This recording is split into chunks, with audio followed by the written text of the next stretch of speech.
প্রতিদিন এই যে আপনাদের সিলেটের সমস্ত সাদা সমস্ত পাথরগুলি সব ফতুর, এদেরকে আবার ভোট দেবেন আপনারা? আপনাদেরকে মাথায় ঘিলু নাই? আপনাদেরকে জ্ঞান নাই? যারা বারবার ফেল করেছে, একজন আমাকে প্রশ্ন করেছে, হুজুর বিএনপির এত ভোট।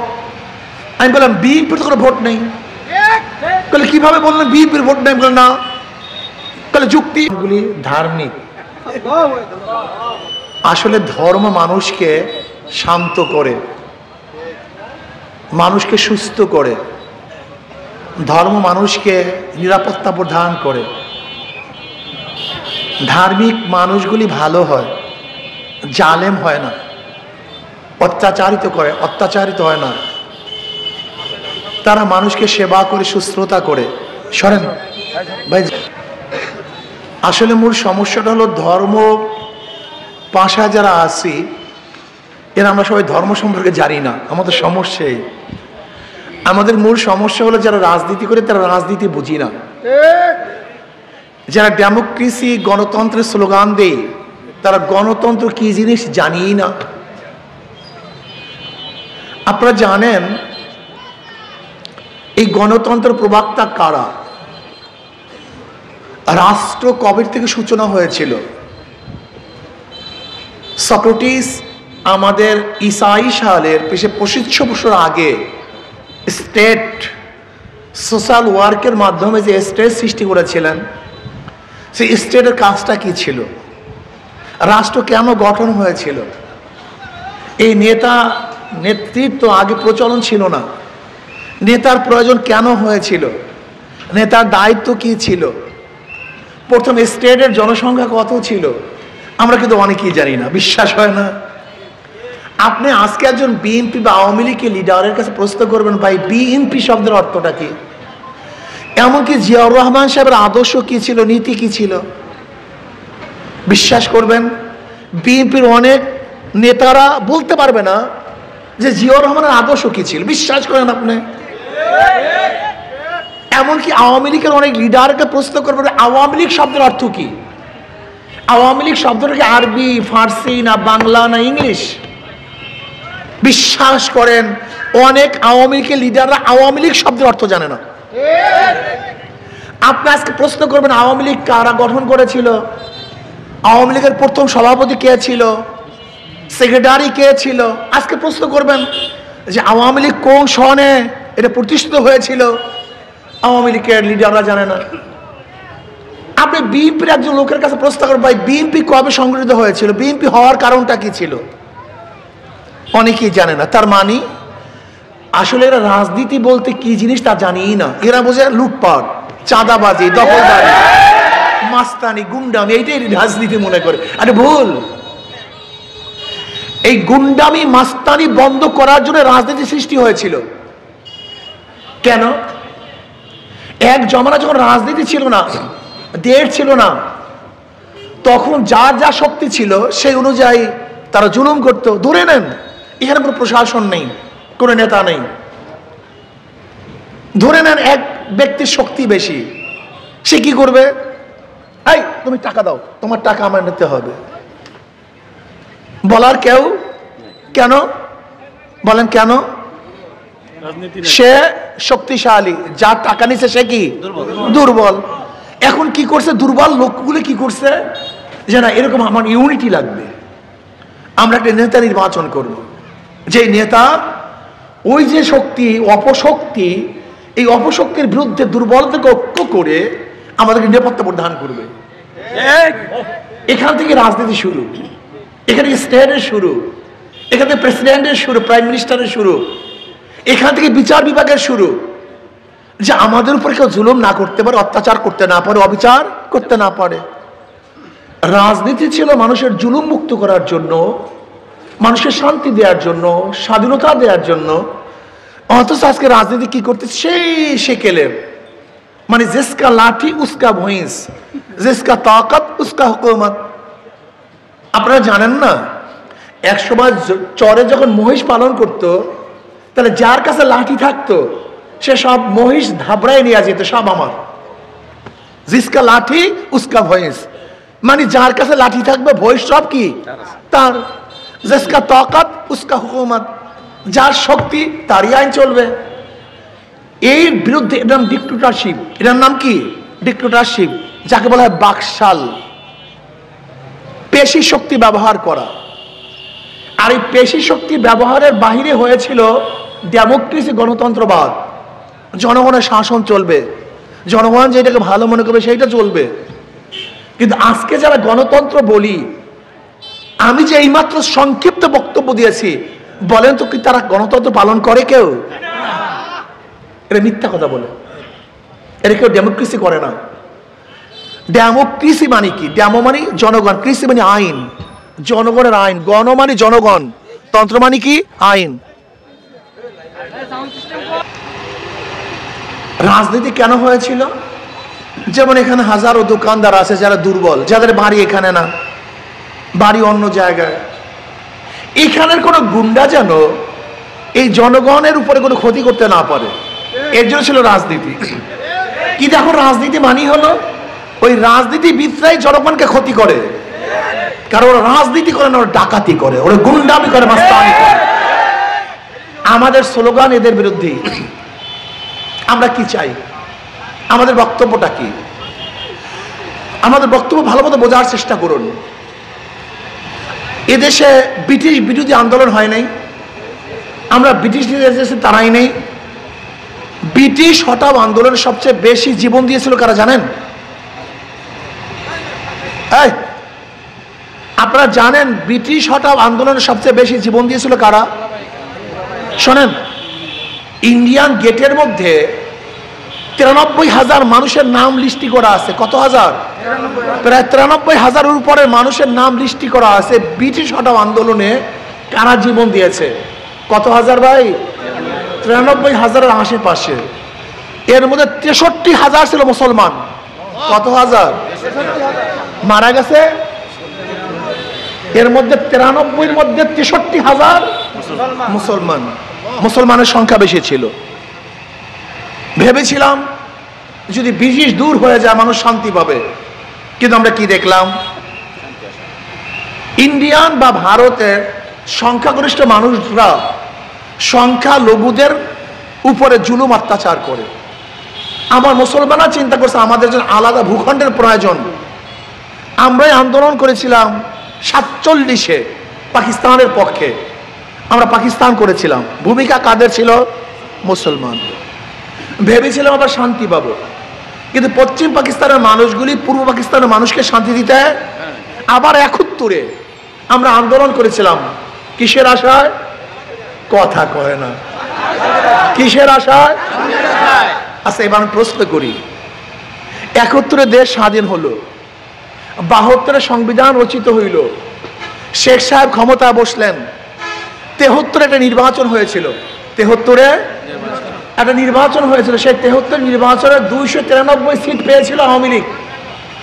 কত সিট? আপনি কি জানেন ওই সময় নির্বাচনে কিভাবে হয়েছিল?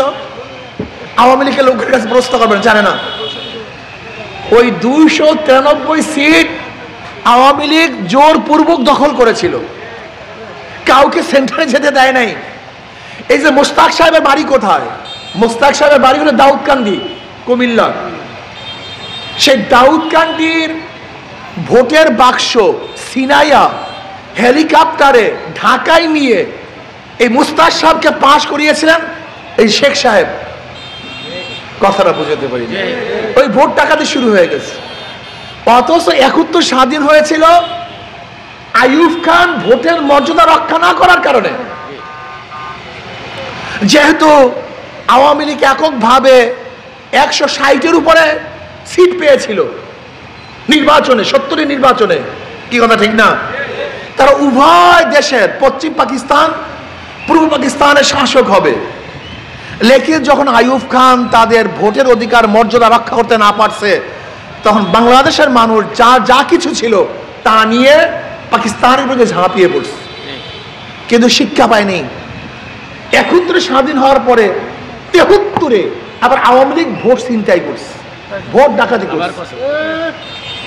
আসুন, 71 থেকে আজকে 2024 পর্যন্ত যারা শাসক ছিল আমাদেরকে শান্তি দিতে পারছে, মুক্তি দিতে পারছে? আমি অনুরোধ করছি ভাই, চিন্তা করুন, বুঝার চেষ্টা করুন। দেখেন, জিয়াউর রহমান সাহেবের প্রশংসা আমরা করি। তিনি বহুদলীয় গণতন্ত্র করছেন, তিনি ধর্মের মর্যাদা প্রদান করছেন, ইসলামী মূল্যবোধকে তিনি প্রতিষ্ঠিত করেছেন, অনেক প্রশংসা করছে। জিয়াউর রহমান সাহেব ৭৭-এ দুনিয়া সাহেব, তিনি ৭৯-তে দুনিয়ার থেকে বিদায় হয়ে গেলেন। বিদায় হওয়ার পরে তার প্রশংসার কারণে আমরা ক্ষমতা কারে আনলাম? সত্তার সাহেবকে। কিন্তু সত্তার সাহেব টিকতে পারেনি। তার প্রশংসার কারণে আবার ৯১-তে কাকে ক্ষমতা আনলাম? তার স্ত্রীকে। কিন্তু ৯৬ পর্যন্ত টিকতে, আবার তার প্রশংসার কারণে ২০০১-এ বিএনপিকে ক্ষমতা আনলাম, কিন্তু ২০০৬ পর্যন্ত কথা বলেন দেখেন, দুর্নীতিতে 5 বার চ্যাম্পিয়ন, ১-২ বার না 5 বার, ১-২ বার না 5 বার হ্যাট্রিক করছে 3 বার, আবার 2 বার অতিরিক্ত, মোট 5 বার। এর কারণটা কি? জিয়াউর রহমান সাহেবের প্রশংসায় তো বারবার ভোট দিয়েছিলাম, কিন্তু তারা কোনো রেজাল্ট দেখাতে পারে নাই। আবারও ভোট দিবেন? হ্যাঁ,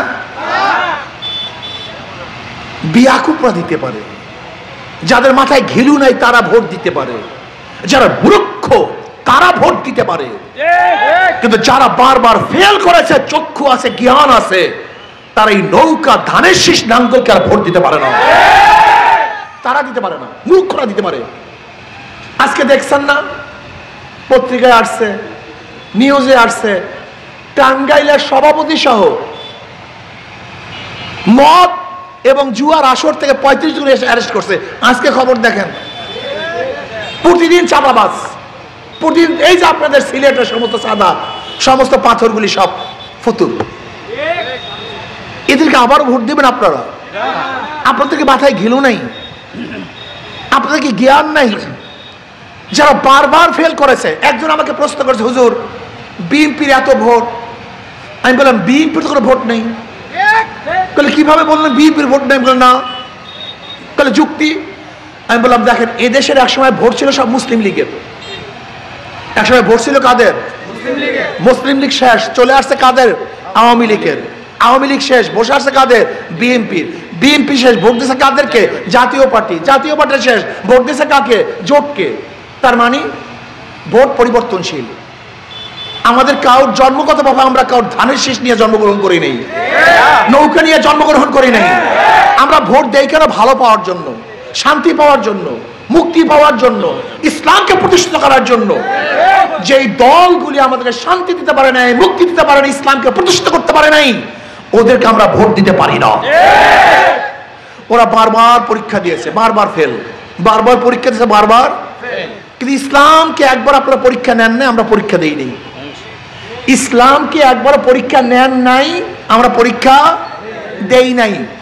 আমি অনুরোধ করব 2 হাত জোর করে, একটাবার ইসলামকে পরীক্ষা করুন। একটাবার ইসলামকে পরীক্ষা করুন। যদি ফেল করি, খোদার কসম আপনাদের কাছে আর ভোট নেওয়ার জন্য আসবো না, দরকার নেই। ফেল করছি, আসবো না ইনশাআল্লাহ। ইসলামকে একটাবার পরীক্ষা করুন। ইসলাম ফেল করার আদর্শ নয়, ইসলাম বিজয় হওয়ার আদর্শ। ইসলাম ফেল করার আদর্শ নয়, ইসলাম গোটা দুনিয়াকে শাসন করার আদর্শ। একটা বারের জন্য আসুন। আমাদের এখানে প্রার্থী মুফতি সাহেব, মুফতি ফখরুদ্দিন সাহেব, একজন মুফতি সাহেব, আদর্শবান, নীতিবান, চরিত্রবান, ইসলামের লয়ের উপর ডিগ্রি অর্জন করেছেন। এদের এই চেহারার মধ্যে ঘুষের ছাপ আছে না? এই চেহারার মধ্যে চুরির ছাপ আছে, ঠিক না? ও মদ খানা ধরা পড়বে, ঠিক না? এই চেহারা মদ খোরের চেহারা নয়, জালেমের চেহারা নয়। এই হাতের মধ্যে খুনের রক্ত নাই, চুরির রক্ত নাই, ডাকাতির রক্ত নাই, অবৈধ অস্ত্রের কোন স্পর্শ এই হাতের মধ্যে নেই। এরাই যখন ইনশাআল্লাহ বিজয় অর্জন করবে, এই বাংলাদেশ বিজয় অর্জন করবে। এরা বিজয় অর্জন করে জাতি বিজয় অর্জন করবে। এরা বিজয় অর্জন করে জনগণ মুক্তি পাবে, জনগণ শান্তি পাবে। আমার শেষ কথা হলো এই, 2 নম্বর জমিতে 1 নম্বর ফসল হয় না। 2 নম্বর উস্তাদের কাছে 1 নম্বর ছাত্র হয় না, 2 নম্বর দল এবং নেতার কাছেও দেশ কোনোদিন 1 নম্বর হতে পারে না। আসুন একটা বারের জন্য হাত পাকা প্রতীক, যারা নাঙ্গলে নির্বাচন করে নাঙ্গল বইতে পারে না, যারা ধানের শীষে নির্বাচন করে নিজেরা ধান কাটতে পারে না, যারা নৌকা নির্বাচন করে নিজেরা নৌকা চালায় না, চালাতে পারে না, সব ধোঁকাবাজ। নাঙ্গল গরিবদের প্রতীক, ধানের শীষ গরিবদের প্রতীক, নৌকা গরিবদের প্রতীক, কিন্তু যারা নির্বাচন করে একজনও গরিব না। প্রতীক গরিবদের, কিন্তু একজনও গরিব না।